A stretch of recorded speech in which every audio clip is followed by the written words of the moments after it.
Oh, I like my pillows. Do you see how pretty my pillow is in my throat?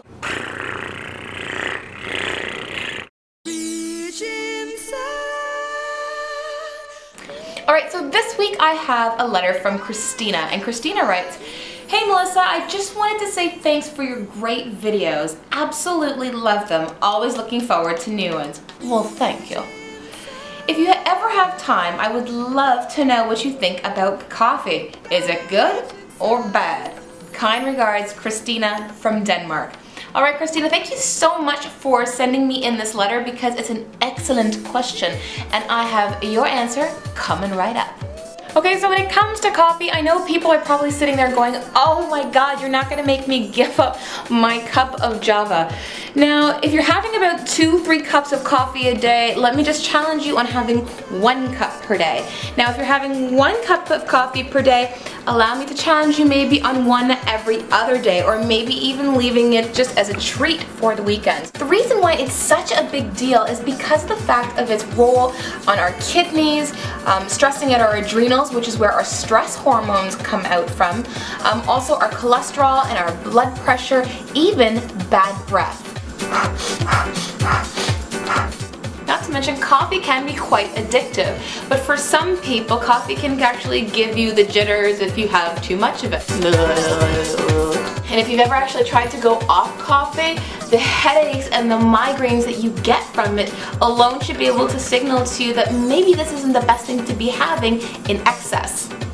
And here's a fact for you. In 2008, in the Journal of Obstetrics and Gynecology, there was a study that was actually released that pregnant women who were drinking more than 2 cups of brewed coffee per day had a higher risk of miscarriage than those who did not.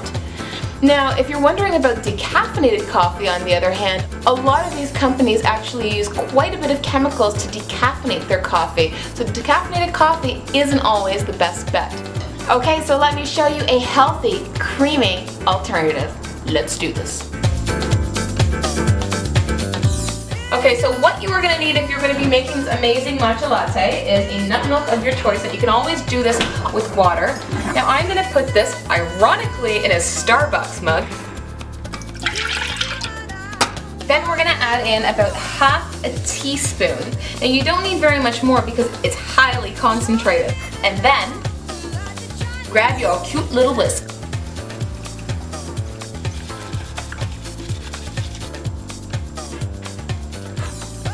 And then also, to fancy it up, you can also use some vanilla extract or even some cacao powder. Alright, time to go for my jog.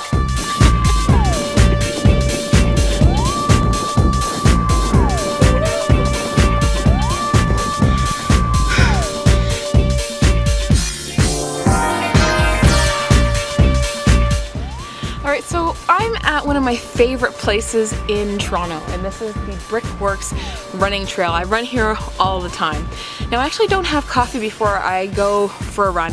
A lot of people do tend to have coffee before they work out, and the reason why is because it boosts up your metabolism. However, there are other alternatives, especially if you're sensitive to coffee. Coffee dehydrates you, it depletes your electrolyte balance, and we need our electrolytes to be able to have our core to stay strong, so that we prevent injury, so that we keep ourselves hydrated with lots of nice water and a great electrolyte mix, and also to make sure that we're not zapping out that nervous system of ours. Instead, put back on your headphones and dance.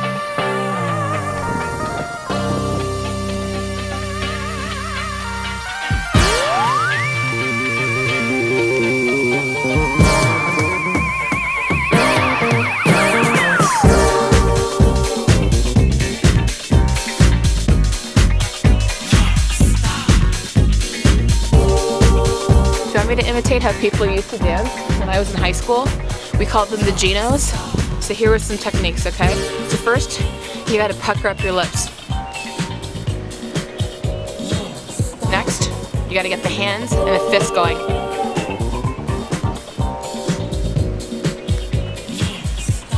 Next, we have something, and it's kind of, I'm looking around because people are gonna think I'm crazy. Next, we're gonna do the wings. That's the Geno dance. And then you punch it out like Rocky.